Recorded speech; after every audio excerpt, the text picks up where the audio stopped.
हम हमारे अगले विभाग में प्रवेश कर चुके हैं। चलिए अभी आगे हम लोग देखते हैं।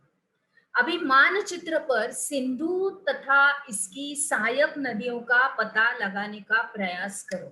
यह हमें दिया गया है। जरूर जरूर हम लोग प्रयास करेंगे। आगे जाते हैं।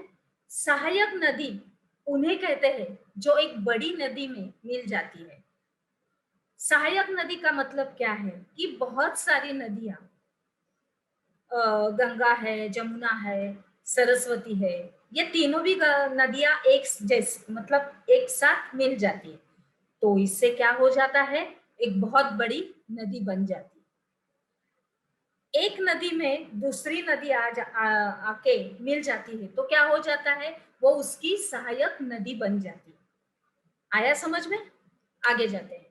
लगभग 4700 वर्ष पूर्व इन्हीं नदियों के किनारे कुछ आरंभिक नगर फले फूले। कितने साल पुराने हैं बच्चों? कितने साल पहले? 4700 यानी लगभग 5000 साल पहले की ये कहानी है। बराबर। आगे जाते हैं। अभी गंगा और इसकी सहायक नदियों के किनारे तथा समुद्र तटवर्ती इलाकों में नगरों का विकास लगभग 2500 वर्ष पूर्व हुआ। देखिए, हमारे अतीत के अंदर हम लोग जब भी जाते हैं और हमारे ये पहले अध्याय में, तो हम लोग पूरे हमारे अतीत के अंदर अंदर अंदर जा रहे हैं। एकदम सही है। तो इसका पूरी जानकारी किस तरह से दी गई है, यानी कि तिथि वर्ष भी दिए गए हैं कि कितने वर्ष पहले हुआ है, कितने कितने साल पहले हुआ है, ये सभी जानकारी हम लोग इसमें अभी देख रहे हैं। आगे बढ़ते हैं हमारी शीर्षक की तरफ। गंगा तथा इसकी सहायक नदी सोन का पता लगाओ। अभी आगे जाते हैं। गंगा के दक्षिण में इन नदियों के आसपास का क्षेत्र प्राचीन काल में मगध, वर्तमान बिहार में, यानी कि अभी जो बिहार नाम का जो हमारा शहर है, हमारा जो विभाग है, उसको पुराने जमाने में क्या नाम था? क्या नाम था? मगध। उसको बोलते थे मगध। अभी इसके शासक जो थे ये बहुत ही शक्तिशाली थे और उन्होंने एक विशाल राज्य ही स्थापित किया था। देश के अन्य हिस्सों में भी ऐसे राज्यों की स्थापना की गई थी। देखा आपने? अभी हम लोग पुराने जमाने से आगे बढ़ते हुए हमारे एक देश अभी शुरू हुआ है, यानी कि मगध में हम लोग प्रवेश कर चुके हैं। आज के बिहार और पुराने जमाने का मगध। चलिए आगे बढ़ते हैं। तो हमारे इस दाएं बाजू में लिखा गया है कि दक्षिण एशिया, आधुनिक भारत, पाकिस्तान, बांग्लादेश, नेपाल, भूटान और श्रीलंका और अफगानिस्तान, ईरान, चीन तथा म्यांमार आदि पड़ोसी देशों को दर्शाता है। मतलब ये नक्शे के बारे में दिया गया है, ये आप पाठ्य पुस्तक के द्वारा पढ़ सकते हैं। एकदम सही। आगे बढ़ते हैं। चलिए धीरे धीरे जाते हुए हम लोग आगे जा रहे हैं। अभी हम लोग यहाँ पे आ गए। यहाँ पे दिया गया है कि एक विशाल राज्य स्थापित किया था और देश के अन्य हिस्सों में भी ऐसे राज्यों की स्थापना की गई थी। अभी लोगों ने सदैव उपमहाद्वीप के एक हिस्से से दूसरे हिस्से की तरफ का यात्रा की थी। कभी कभी हिमालय जैसे ऊंचे पर्वतों, पहाड़ियों, रेगिस्तान है, नदियों तथा समुद्र के कारण यात्रा जोखिम भरी होती है। जोखिम यानी थोड़ा सा उसमें कठिनाइयां होती है। जैसे समुद्र आता है, नदी आती है बीच में, तो उसको पार करने के लिए हमें किसी चीज की जरूरत पड़ती है। पानी में से जाने के लिए जहाज की जरूरत पड़ती है, यानी कि और किसी चीज के लिए हमें किसी रास्ते से जाना पड़ता है, जंगल से गुजरना पड़ता है, यानी कि बहुत सारी कठिनाइयों का सामना करते करते हम लोग आगे चले जाते हैं।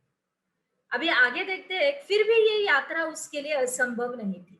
जो भी जिन्होंने भी ये यात्रा की, उनके लिए ये यात्रा असंभव नहीं थी, क्योंकि उन्होंने ये जोखिम लिए ली थी, ये कठिनाई ले ली थी, क्योंकि उनको ये हमारे अतीत के बारे में जानना था सभी जगह से।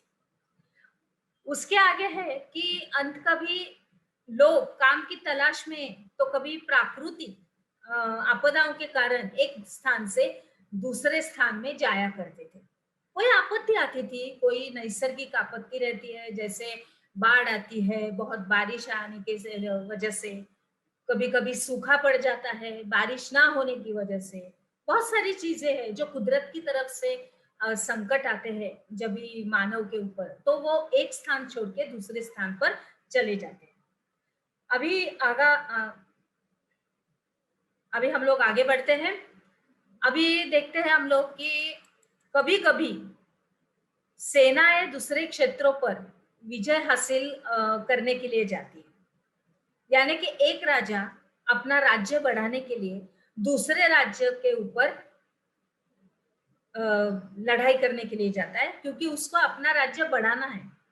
तो क्या हो जाता है, इसके वजह से भी कोई एक जगह से दूसरी स्थान पर जा सकता है। उसके बाद हम लोग देखते हैं कि इसके अतिरिक्त अगर व्यापारी कभी काफिले में, तो कभी जहाजों में अपने साथ मूल्यवान वस्तुएं लेकर एक स्थान से दूसरे स्थान जाया करते थे। धार्मिक गुरु लोगों को शिक्षा और सलाह देते हुए एक गांव से दूसरे गांव तथा कस्बे से दूसरे कस्बे जाया करते थे।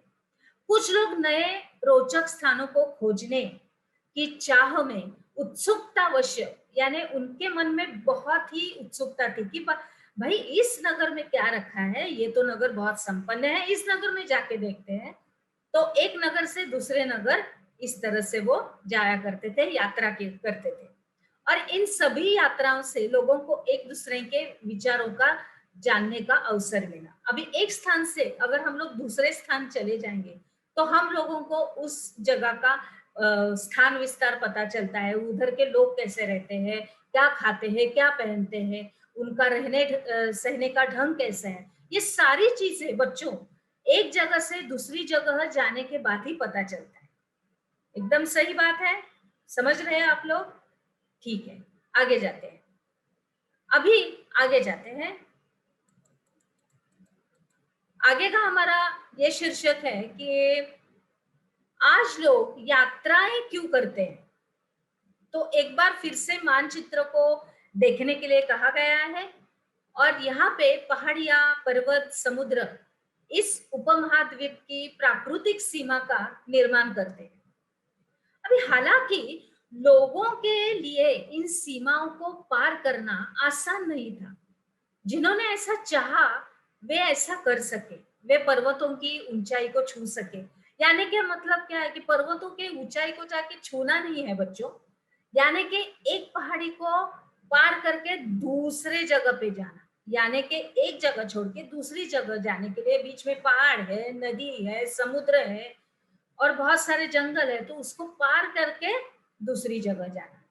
हालांकि लोगों के लिए इन सीमाओं को पार करना आसान ही नहीं था।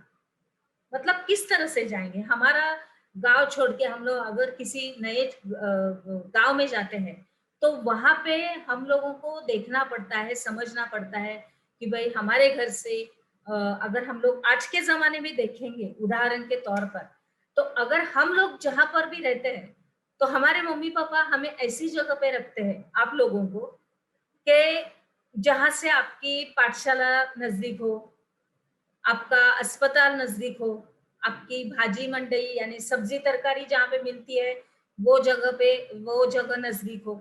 यानी कि सारी सुख सुविधा आपको किस तरह से मिलेंगे, ये हमारे पाल्य हमारे बारे में सोचते हैं, आपके बारे में सोचते हैं, बराबर। तो इसी इसी मुद्दे को हम लोग पकड़ते हैं, इसी शीर्षक को, कि एक जगह से दूसरी जगह जाना कोई खाने की बात नहीं थी। यानी कि एक जगह से दूसरी जगह जाना, वहां पे सब कुछ माहौल समझ लेना, इस तरह से ये सब कुछ हमारे हाथ में आके हम लोग वहां पे बस जाएंगे उसी स्थान पर कि चलो नदी आस पड़ोस में पानी की भी व्यवस्था है, तो हम लोग आराम से यहाँ पे हमारी खेती बाड़ी कर सकते हैं। इस तरह से पुराने जमाने के लोग सोचा करते थे और एक दूसरे का मतलब एक जगह से दूसरी जगह का स्थान बदल करते थे। आगे जाते हैं हम लोग कि जिन्होंने ऐसा चाहा वे ऐसा कर सके, हम लोगों ने अभी पढ़ा। तो उपमहाद्वीप के बाहर से भी लोग कुछ यहाँ आए और यही बस गए। देखिए कितनी सारी हमें जानकारी इसमें से मिल रही है। जैसे हम लोग, ये लोग जैसे दूसरी जगह जाते हैं, वैसे दूसरे लोग भी उनका स्थान छोड़ के, उनकी जगह छोड़ के हमारे यहाँ पे आके बस जाते हैं। और लोगों के इस आवागमन में हमारी सांस्कृतिक परंपराओं को समृद्ध किया गया है। आई बात समझ में? एकदम सही। चलिए अभी हम लोग यहाँ पे रुकते हैं और हमारे अगले विभाग में हम लोग प्रवेश करेंगे। चलिए।